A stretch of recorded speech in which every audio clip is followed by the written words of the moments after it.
O pronunciamento da senadora Vanessa Gaziotin, feito agora há pouco da tribuna, esclareceu completamente o que poderá ocorrer quarta-feira no Supremo Tribunal Federal. A ministra Rosa Weber terá que repetir o seu voto feito no habeas corpus encaminhado por uma numa ação que teve a sua prisão decretada antes de se exaurirem os seus recursos, e a ministra votou com a Constituição.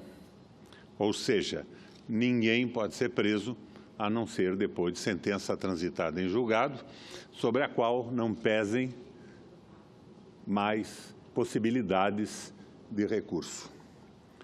Eu acho que isso encerra esse drama todo que nós estamos vivendo. E eu, aguardando, senadora Vanessa, a quarta-feira, não vou rezar, não vou orar, nem fazer jejum. E muito menos vou encilhar meu cavalo e empunhar uma espada, como propôs um militar meio fora do seu eixo normal.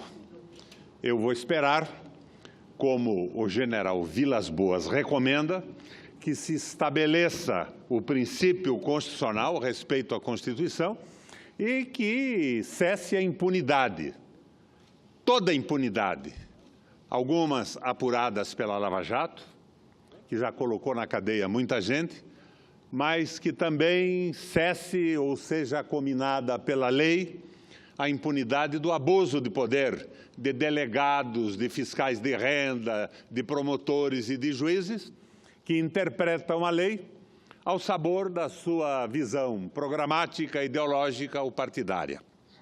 Mas hoje não é sobre isso exatamente que eu pretendo discorrer. Eu vejo que, a par desta atividade quase que militar numa guerra híbrida do judiciário brasileiro para acabar com a soberania do país, liquidar a CLT, entregar a Petrobras, acabar com direitos sociais, acabar com a Embraer, acabar com a nacionalidade e a soberania, existe também hoje, insistentemente, uma atividade para agredir a Igreja Católica no Brasil, notadamente a CNBB. Não tenho nenhuma dúvida disso, acompanho pelo Twitter, acompanho pela mídia alternativa. Disse senador Paim, não sei se é verdade, os senadores do Espírito Santo, senadora Vanessa, poderiam confirmar. Disse que existe um pacto entre veículos de comunicação capixabas para que não noticiem pessoas que se atiram da terceira ponte, ligação entre Vila Velha e Vitória, a fim de que não se estimulem más mortes. Elas continuam acontecendo, só que agora sem alarde algum. Talvez os meios de comunicação brasileiros devessem fazer um pacto semelhante, recusando-se a publicar manifestações de toda a sorte de psicopatas, de fascistas, de degenerados que transbordam das redes sociais e do gangsterismo político para as respeitáveis páginas dos jornalões e para o horário nobre da televisão. Para o Jornal Nacional, sem dúvida, estimulando, acicatando instintos bestiais, pré-humanos, bárbaros. No primeiro discurso que fiz nesta casa, neste meu segundo mandato, na sessão do dia 4 de fevereiro de 2011, trazia à memória das senhoras e dos senhores senadores o clássico filme de Ingmar Bergman, O Ovo da Serpente. Uma parábola, senador Paim, sobre o surgimento do nazismo. Desde o começo, era ostensivo o que seria gerado, constata um dos personagens do filme. Desde o começo, era ostensivo o que seria gerado. Desde o começo, cultivou-se o zigoto, protegendo-o, aquecendo, e desde o começo deu-se ombros à gestação do monstro. E o monstro estava sendo gestado. Acredito que seria impróprio precisar um roteiro do estabelecimento do fascismo na Alemanha, Itália, Portugal, Espanha, França, Holanda, Noruega e nos países do leste europeu, como também na antiga Iugoslávia. Não há um script único. No entanto, alguns elementos, algumas substâncias são, senadora Vanessa, universais. Por exemplo, a criminalização da política e a desmoralização dos partidos. Todos os políticos não prestam. Todos os partidos são organizações criminosas. Todos os políticos e todos os partidos são corruptos. Não se salva ninguém. Os legislativos não servem para nada. São abrigos de imunidades, de foro privilegiado, de corrupção, de mordomias e sinecuras e de desperdício de dinheiro. Se os legislativos fossem fechados, dizem eles e repetem insistentemente, ninguém perderia nada com isso. E diziam e disse, a par da depreciação da política, demoniza-se a justiça, especialmente os tribunais superiores, através da militância de juízes singulares, de promotores e procuradores de justiça e de policiais. Os casos alemães e italianos notadamente demonstram que na área judiciária a maior resistência ao avanço fascista foi promovida por alguns juízes de tribunais superiores. Daí, todo o esforço para inimizar a opinião pública com estes tribunais.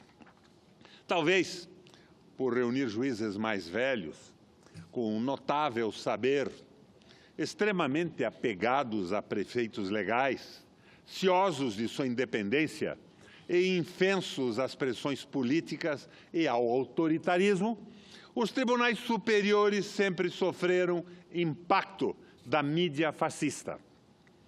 Tanto na Itália como na Alemanha, proliferaram os juízes e procuradores justiceiros, os relhos de Deus, os chicotes, as chibatas da vindita. Na área legal, outro alvo do fascismo em ascensão são os advogados, especialmente os advogados de presos políticos, de líderes oposicionistas. Esses advogados são tratados como inimigos e rigorosamente estigmatizados. Neste roteiro da incubação do ovo fascista, temos também a satanização dos meios de comunicação e dos jornalistas, independentes ou de oposição, e que não sejam classificados como integrantes da imprensa amiga. Amiga de quem, senador Paim?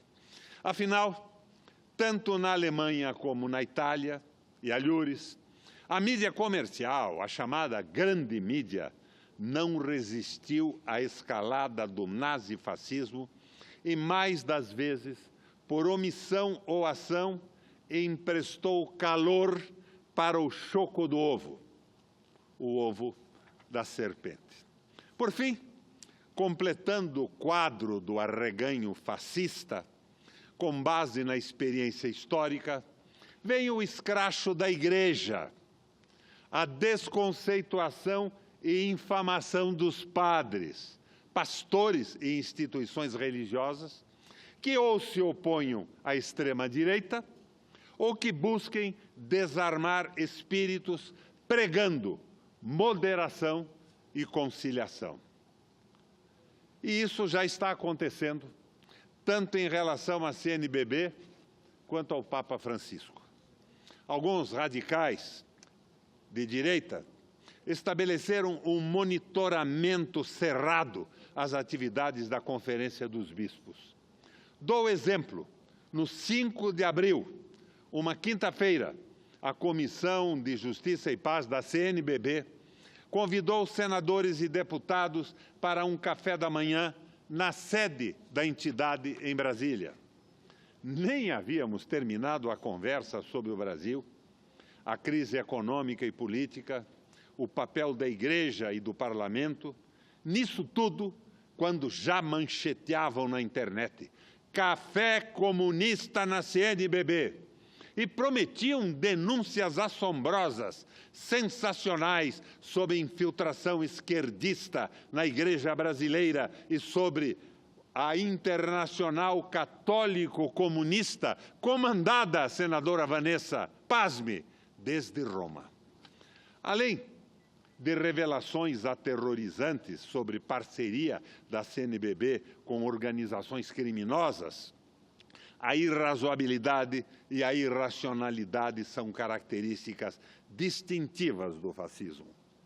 Mentir, distorcer, fantasiar, criar narrativas absolutamente desconectadas com a realidade dos fatos.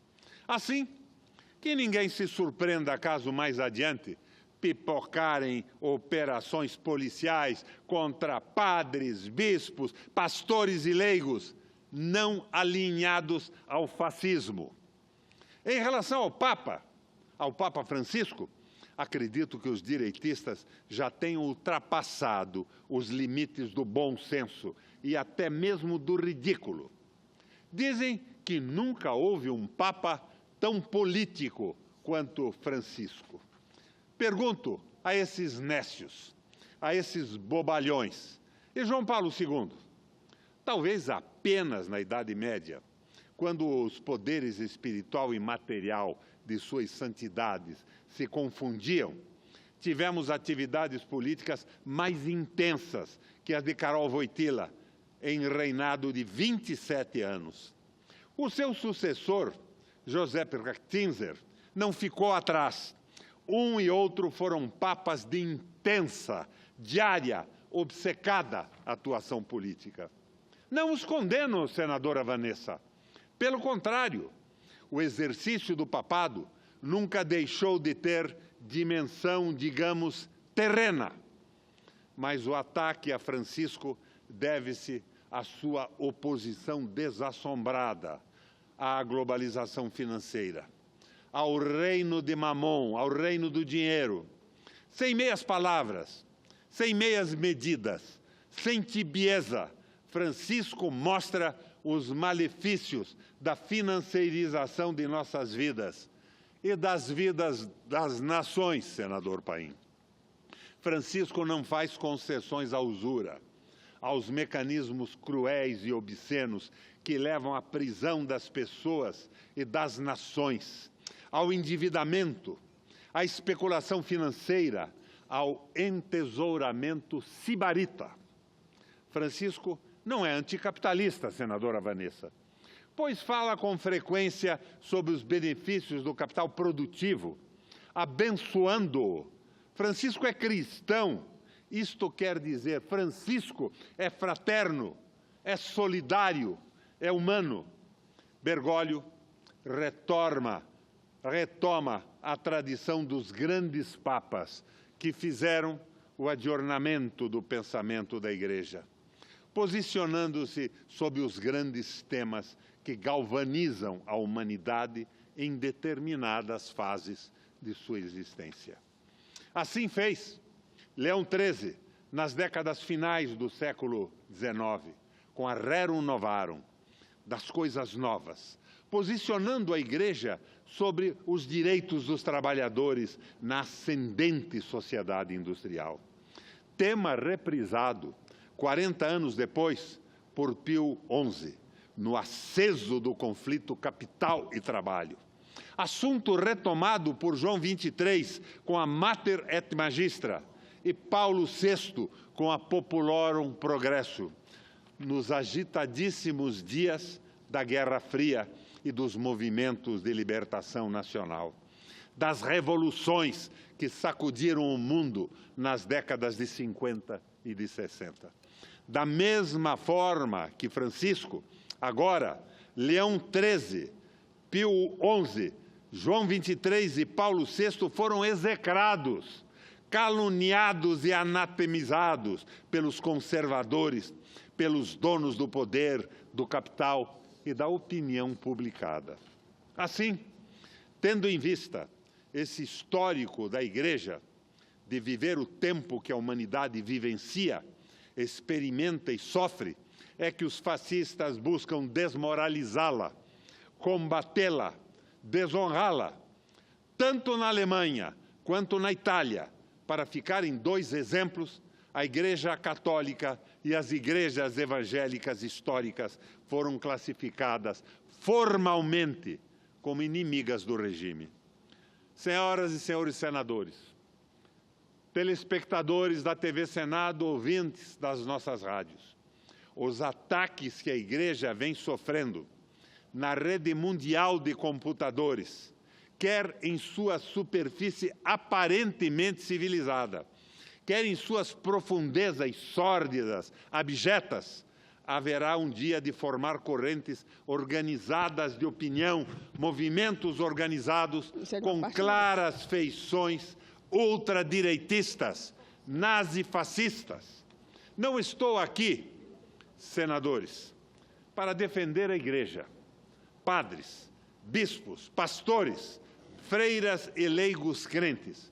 Estou aqui para defender homens e mulheres que acham possível construir um mundo fraterno, solidário, que se opõe à barbárie fascista e à barbárie da globalização financeira imperial, como pensa o nosso Francisco Bergoglio. Falei, insisti, adverti sobre a face tosca e agressiva do fascismo em marcha em nosso país. Mas há uma outra face, mais branda, dita branda, sobre a qual nos adverte José Saramago. Abro aspas. Os fascistas do futuro não vão ter aquele estereótipo de Hitler ou Mussolini. Não vão ter aquele jeito militar durão. Vão ser homens falando tudo aquilo que a maioria quer ouvir, sobre bondade, sobre família, bons costumes, religião e ética. Nesta hora surgirá o novo demônio e tão poucos vão perceber a história se repetindo. No entanto, na próxima quarta-feira, no Supremo Tribunal Federal, a inteligência, o equilíbrio e a moderação de juízes que respeitam a Constituinte podem pôr um fim a isso. Lula não está acima da lei, não pode estar também abaixo dela. E a Constituição pode ser, sim, modificada, quando verificarmos que algumas coisas não funcionam como gostariam que funcionasse. Mas essa modificação não sai da cabeça de juízes que leram apostilas e fizeram um concurso, seduzidos pelo valor do salário que receberiam. Essa modificação tem que ser resultado de uma ampla discussão nacional e objeto da deliberação do Congresso Nacional Brasileiro. Fico com o nosso ministro do Exército. A Constituição tem que ser obedecida e a impunidade tem que acabar no Brasil. Toda a impunidade, inclusive, principalmente, a impunidade absurda de agentes públicos, que ultrapassam a lei, que analisam segundo suas conveniências, visões filosóficas e programáticas. Mas eu acho que isto tudo que prenunciei não vai acontecer, porque quarta-feira o Supremo Tribunal Federal vai colocar ordem nesta bagunça toda e vai dizer que vale a Constituição brasileira, que se ela tiver que ser modificada, o será pelos métodos normais e legais dentro do Congresso Nacional. Senadora, com prazer lhe concedo a parte. Parabéns pelo discurso, senador Requião, mas o senhor estava falando da igreja, eu queria lembrar assim, que vai começar, ou já começou a perseguição, que eu estive reunido com um grupo da Comissão de Justiça e Paz, o senhor estava lá também, o senhor ouviu, né? A igreja está sendo atacada por qualquer denúncia de qualquer beata que diga que ela está financiando o comum no petismo. E aí o Ministério Público acata essa denúncia e vai às paróquias e pede computador e leva contabilidade, coisa que nunca se viu, né, pelo menos nos últimos tempos, se fazer. E especialmente só com a Igreja Católica. As outras igrejas, ninguém mexe, ninguém vê o que se passa por lá, ninguém quer saber como é que é aquela dinheirama toda que entra, né? E aí a gente precisa estar muito atento a isso, porque foi o PT, foi Lula, eles acham que já ganharam essa, agora vem mais, vai os outros partidos de esquerda, os movimentos sociais, e a igreja que tem alguém que seja progressista, chamado, como a gente costuma chamar, que não esteja ao lado das elites mesquinhas desse país. Então, a gente precisa estar atento a isso. Acho que a Igreja Católica precisa também se posicionar mais claramente e denunciar isso também claramente. Não pode ficar sem denunciar, porque senão vem outro e mais outro quando pensar que não, as igrejas estão fechadas. E saibam os nossos padres e os membros da CNBB que nós aqui no Senado Federal estamos de olhos abertos e a eles não faltará a ação democrática, decidida e corajosa de senadores desta Casa no Brasil. Senadora Vanessa, com todo prazer, lhe concedo a parte.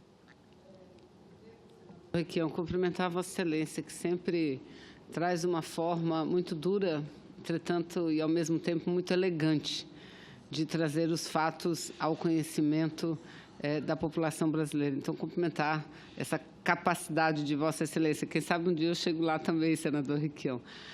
Segundo, dizer que Vossa Excelência apenas corrobora o que me falou rapidamente numa parte, e que todos que ocuparam a tribuna, desde o primeiro orador, senador Paim, passando pelos demais oradores, falaram a nossa preocupação não só com o momento que nós vivemos, com o futuro. Então, quando Vossa Excelência aponta a decisão e chama a atenção da decisão que o Supremo Tribunal Federal deverá tomar nesta semana, vamos entender que essa não é uma decisão para A ou B, é uma decisão para o Brasil, para restabelecer a ordem jurídica. Eu, há poucos instantes... E o mundo inteiro está de olhos voltados para o Supremo Tribunal Federal neste momento. Aí eu, há poucos instantes, dizia, respondendo um questionamento de uma jornalista, dizendo sobre se isso não causaria mais problema ou se o presidente Lula poderia... Veja bem, senador Requião, se o presidente Lula não poderia ser responsabilizado por uma decisão genérica como essa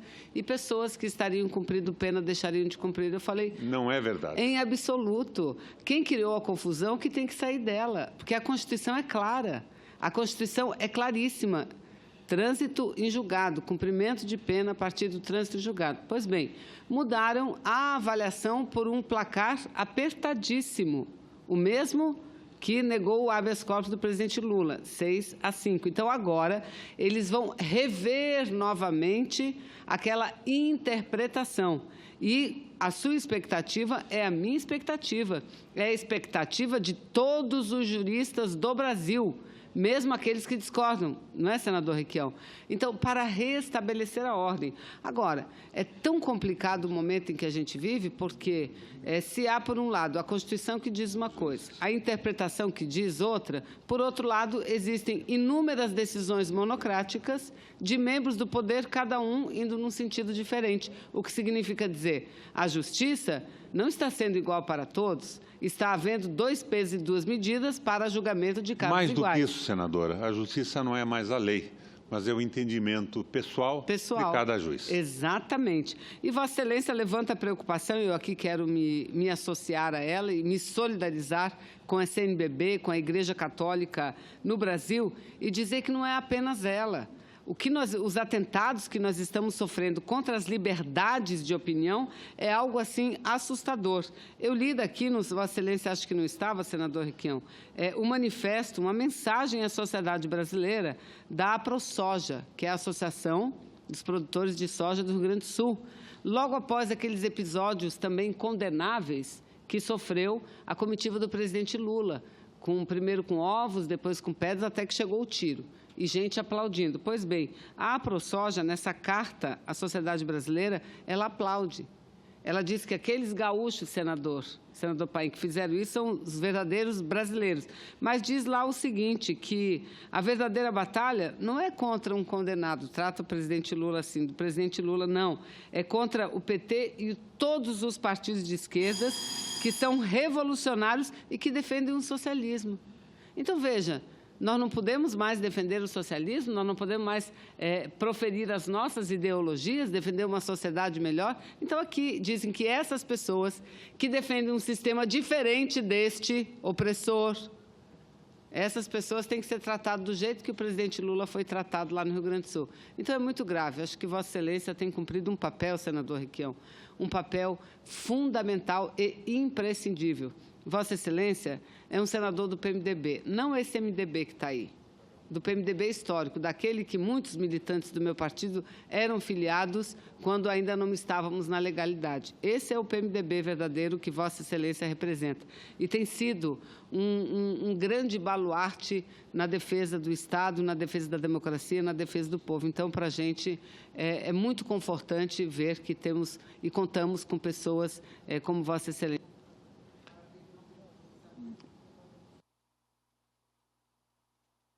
Não só pelo pronunciamento, mas pela postura responsável que Vossa Excelência tem tido nesses últimos tempos. Senadora Vanessa, o que eu tentei dizer em voz alta aqui é que desde que a fumaça branca apareceu em cima do Vaticano, nós podemos dizer com o conjunto dos seus eleitores: habemos Papa, habemos Igreja, habemos, ou seja, temos uma posição clara a favor da fraternidade e dos direitos sociais. E eu espero poder dizer na quarta-feira, senador Paim, habemos juízes, temos o direito do Brasil respeitado e vamos seguir à frente contra a impunidade, respeito à Constituição e construção de um país de verdade, que respeite as pessoas e, fundamentalmente, respeite o direito das minorias e dos trabalhadores. E, se isso tudo não acontecer, acredito que podemos ainda esperar que, num dia, possamos dizer: habemos Congresso Nacional. Afinal, não são só os 300 picaretas que se subordinam aos pichulecos, às emendas e aos favores que existem nessa casa. Existe responsabilidade e o Congresso irá reagir para restabelecer o processo democrático no Brasil. Com o general Vilas Boas, eu encerro. Respeito à Constituição e fim da impunidade.